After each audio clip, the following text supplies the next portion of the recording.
शिवाजी महाराजांचा कंत्राटदार एकजुटीचा पैसे यांच्या हक्काचे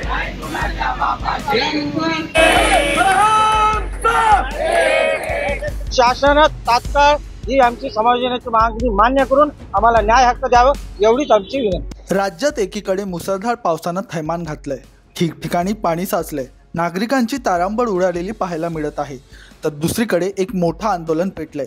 35 जिल्ह्यांमध्ये एकाच वेळी हजारोंच्या संख्येने कंत्राटदार रस्त्यावर उतरले आहेत। या आंदोलनामुळे विकास कामांवर मोठा परिणाम होण्याची शक्यता आहे। शिवाजी महाराजांचा राज्याच्या विविध भागातील स्थानिक स्वराज्य संस्था, महामंडळं आणि इतर सरकारी विभागाशी संबंधित कंत्राटदारांनी हे आंदोलन पुकारलं आहे। त्यांच्या मागण्या काय आहेत आणि या मागण्याकडे सरकार दुर्लक्ष का करतंय? या आंदोलनामागचं मुख्य कारण म्हणजे शासनाकडून येणारी थकबाकी।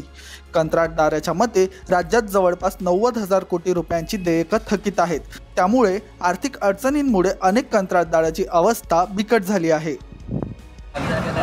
गेल्या वर्षभरापासून महाराष्ट्र सरकारने जे कॉन्ट्रॅक्टरचे देयके थकवलेली आहे, कुचकाऊ धोरणामुळे महाराष्ट्र सरकारने हा कॉन्ट्रॅक्टरवर वेळ आणली आहे की आमचाच एक बंधू सांगलीचा कॉन्ट्रॅक्टर त्याने कर्जबाजारी झाल्यामुळे आणि देयके वेळेत न मिळाल्यामुळे आत्महत्या केली।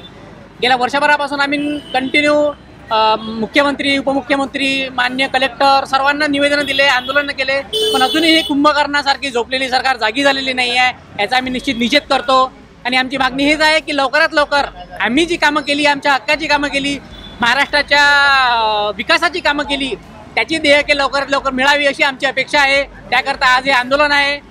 ते आंदोलन आम्ही आमच्या मागण्या मान्य जिल्हाधिकारी यांच्या मार्फत माननीय मुख्यमंत्री यांच्यापर्यंत पोहोचवणार आहोत। याकरता आजचं हे आंदोलन घेण्यात आलेलं आहे। महाराष्ट्रातले जवळपास 90,000 कोटीची देयके महाराष्ट्रातली बाकी आहे। त्यात मग ग्रामविकास आहे, नगरविकास आहे, सामाजिक न्याय आहे, सार्वजनिक बांधकाम विभाग आहे, आदिवासी विभाग आहे, सर्व विभागाचे विकासाचे पूर्ण देयके अटकलेले आहे कंत्राटदारांचे। आमच्या जर मागण्या पूर्ण झाल्या नाही तसंच आमचं आता पुढच्या आठवड्यात 25 तारखेला विदर्भाचं पूर्ण नागपूरमध्ये भव्य आंदोलन आहे।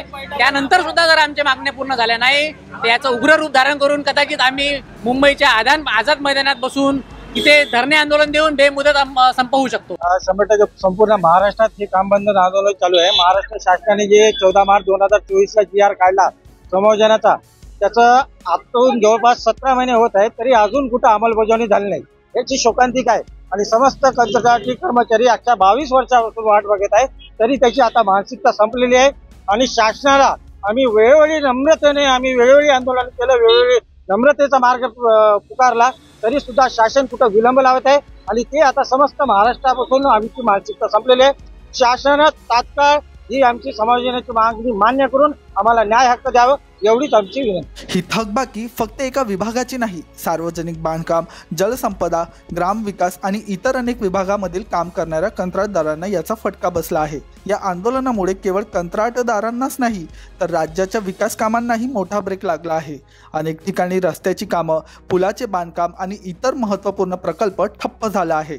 महाराष्ट्राच्या विकासाची चाकं फिरवण्यासाठी सरकार आणि कंत्राटदार यांच्यात योग्य समन्वय साधणं गरजेचं आहे, अन्यथा या आंदोलनाचा फटका सर्वसामान्यांना बसू शकतो। यावर सरकार काय निर्णय घेईल याकडे लक्ष लागून आहे।